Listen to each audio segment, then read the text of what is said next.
अब जो टॉपिक है काफी इंपॉर्टेंट टॉपिक हम लोग को देखने को मिलता है, मणिपुर नागालैंड बॉर्डर डिस्प्यूट का ये टॉपिक है, वेरी इंपॉर्टेंट टॉपिक है। तो सदन अंगामी पब्लिक ऑर्गेनाइजेशन, सदन अंगामी पब्लिक ऑर्गेनाइजेशन जो है ये एक ट्राइबल बॉडी हम लोग को नागालैंड की देखने को मिलती है। इन्होंने अनाउंस किया था बंद 24 मार्च से पूरे मणिपुर के ऊपर, क्योंकि मणिपुर जो है गाइस इसने अपनी आर्म्ड पर्सनल यानी कि आर्म्ड फोर्स जो है और परमानेंट स्ट्रक्चर जो है, जो डिस्प्यूटेड एरिया हम लोग को देखने को मिलता है, केजोलसा करके एक एरिया हम लोग को देखने को मिलता है, डिस्प्यूटेड एरिया है। तो वहां पर मणिपुर ने जो है वो अपनी जो फोर्सेस हम लोग को देखने को मिलती है उसको वहां से आर्म फोर्सेस को हटाने में हटाया नहीं, मतलब कि हम आर्म फोर्सेस को वो नहीं हटा पाई, राइट। ऑर्डर जो है वो दिए जाने थे कि आर्म फोर्सेस को जो है वो हटाया जाए, बट उसने नहीं हटाया। अब देखो पूरा मुद्दा क्या है, मैं आपको आसान सिंपल शब्दों में जो है वो समझाता हूं। मणिपुर नागालैंड का जो बॉर्डर डिस्प्यूट है, सिंपल सा ये बॉर्डर डिस्प्यूट जमीन को लेकर एक हम लोग को देखने को मिलता है, राइट। एक पुराना जमीन का जो टुकड़ा है उसको लेकर ये डिस्प्यूट है। 3 नागा की ट्राइब्स हैं, जिन ट्राइब्स के बारे में आपको पता होना चाहिए।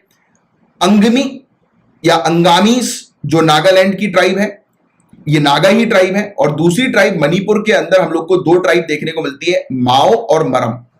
3 ट्राइब के नाम आपको ध्यान में रखने।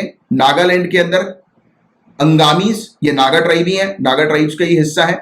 और मणिपुर के अंदर माओस और मरम, ये 3 ट्राइब्स के बीच में जो है वो डिस्प्यूट हम लोग को देखने को मिलता है। जमीन को लेकर डिस्प्यूट है, जमीन को लेकर पूरा मामला है। बताया जाता है कि एक एरिया है, जो एरिया जंगल से घिरा हुआ है, ये एरिया है केजोलसा। क्या नाम है इस एरिया का? केजोलसा, KEZOLTSA, केजोलसा। नागालैंड और मणिपुर की बॉर्डर से लगा हुआ एक एरिया हम लोग को देखने को मिलता है। यहां पर एक जुकोव घाटी है। कौन सी घाटी है? जुकोव घाटी, जुकोव वैली जो कि बॉर्डर पर है नागालैंड और मणिपुर के। तो यहां पर आपको फैक्ट क्या पता लगा?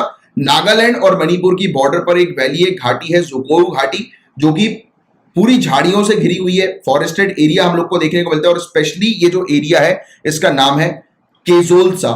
तो इस क्षेत्र को लेकर विवाद है। ये क्षेत्र जो है वो किसके अंडर में आएगा उसी को लेकर विवाद है कि ये क्षेत्र जो है वो नागालैंड के अंदर जाए या मणिपुर के अंदर जाए। तो इस क्षेत्र को लेकर बस डिस्प्यूट हम लोग को देखने को मिल रहा है।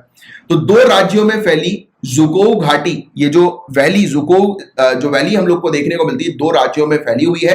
और पारंपरिक रूप से सेनापति, ये मणिपुर के अंदर आता है, सेनापति के माओ नागाओं और कोहिमा जो नागालैंड के अंदर आता है, इसके दक्षिणी अंगामी नागाओं के बीच का विवाद है।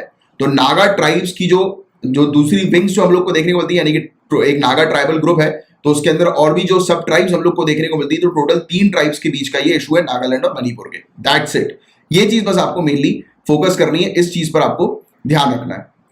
और अभी हम लोग को क्या चीज देखने को मिली है? सदन अंगामी पब्लिक ऑर्गेनाइजेशन जो ट्राइबल बॉडी है, कहां की? नागालैंड की। इन्होंने अनाउंस किया था कि मणिपुर जो है उस क्षेत्र से अपनी फोर्सेस को हटाने में, यानी कि जो डिस्प्यूटेड एरिया है केजोलसा का जो डिस्प्यूटेड एरिया है, वहां से जो मणिपुर जो है वो अपनी फोर्सेस को नहीं हटाया उसने। तो अब ये बंद जो है वो वहां पर घोषित कर रहा है, बोल रहे हैं कि वहां पर ब्लॉक जो है वो कर दिया जाएगा। ये जो क्षेत्र है ये नेशनल हाईवे 2 का क्षेत्र है, जो कि 2 स्टेट को आपस में कनेक्ट करता है, मणिपुर नागालैंड को। और बंद के कारण काफी ज्यादा प्रॉब्लम आएगी मणिपुर को, क्योंकि मणिपुर तक ट्रैवलर्स जो है वो नहीं जा पाएंगे, और साथ ही साथ बेसिक नीड्स के सामान भी जो है वो मणिपुर तक सप्लाई भी जो है वो नहीं हो पाएंगे। तो ये एक सिंपल सी चीज है जिसके बारे में एक आपको जानकारी होनी चाहिए, राइट। और केजोलसा की अगर हम बात करें, जैसे कोजुरू, यानी कि ये जो क्षेत्र है, जो क्षेत्र हम लोग को जुकोव घाटी का देखने को मिलता है, तो इस क्षेत्र को कोजुरू या काजिंग भी कहा जाता है। अभी रिसेंटली मरम या माओ दोनों ने दावा किया है कि ये मणिपुर के सेनापति जिले से संबंधित क्षेत्र है। तो बस ये लैंड का एक डिस्प्यूट हम लोग को देखने को मिलता है। और अंगमियों की अगर हम बात करें या अंगामीज की हम लोग बात करें, तो उनका कहना है कि ये अंगामी आदिवासी पैतृक भूमि का हिस्सा है, और ये नागालैंड का जो है वो हिस्सा होगा, ना कि मणिपुर का हिस्सा होगा। तो ये चीज ये कहते हैं और क्लेम करते हैं कि जुकोव वैली जो है वो नागालैंड की है, इनका क्लेम है।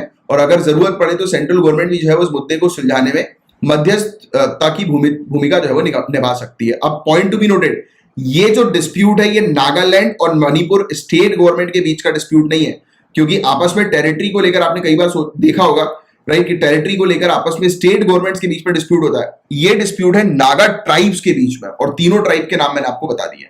ये पॉइंट मेनली है जो आपको ध्यान में रखना और जो प्रीलिम्स में जनरली कंफ्यूज करेगा, राइट। कि अभी रिसेंटली मणिपुर और स्टेटमेंट आएगा कि अभी रिसेंटली मणिपुर और नागालैंड के बीच में बॉर्डर डिस्प्यूट था, और ये बॉर्डर मणिपुर और नागालैंड स्टेट गवर्नमेंट्स के बीच में बॉर्डर डिस्प्यूट था, ऐसा करके कोई स्टेटमेंट आ जाता है, और ये नाम जो है वो आपको दे दिया जाएगा, जुकोव वैली का नाम दे दिया जाएगा, या फिर आपको इसका जो है वो नाम दे दिया जाएगा, केजोल्सा का नाम जो है वो दे दिया जाएगा। तो आपको तुरंत क्लिक करना है कि ये केजोल्सा वाला जो इशू है ये मणिपुर और नागालैंड की स्टेट गवर्नमेंट्स के बीच में नहीं है, बल्कि नागा ट्राइब्स के बीच में। ये पॉइंट बहुत अच्छे से ध्यान में रखो। क्लियर?